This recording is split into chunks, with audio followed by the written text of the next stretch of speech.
Assalomu alaykum aziz yurtdoshlar. Urganch tumani Komsomolda Chatko'pirda 550 kvadratli yakka solingan bir qavatli hovli joy. Bu yon taraflarimiz ham keng mo'l otiz, bu yon taraflarimiz ham mevazor katta otiz. Priroda voshib gap yo'q, havosi ham boshqacha. Yurtdoshlar, bu yon taraf yon boshini ko'rsataman. Uzunasına yetken bir 60-70 metr.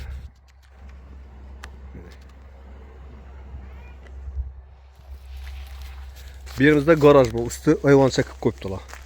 Bir yan tarafımızda yine navisle kılıngan. Elden yine maşin için mestamız var.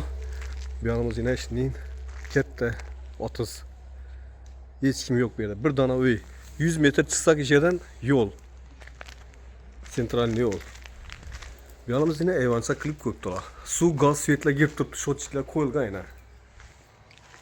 Süyetinde pul yok eken, şunun için yan tarafta süyet yok yurttaşlar.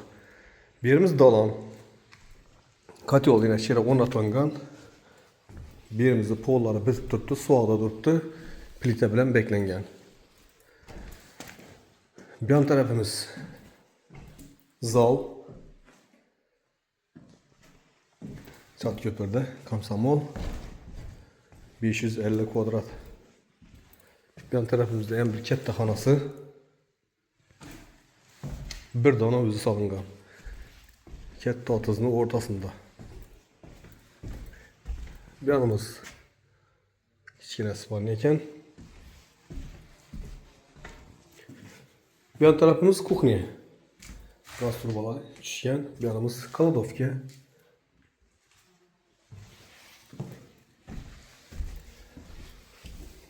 Bir yan tarafımızda xonalar bor, tugallanmagan. Karışda duribdi ekan. Bir yerimiz sanuzeli.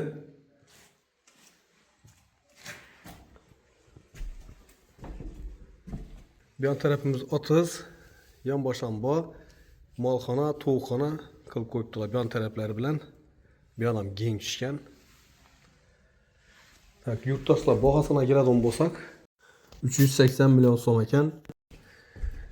Ekranda ko'rsatilgan nomerlarga chiqaverasizlar. Sog' omon bo'linglar, ishlaringiz omad.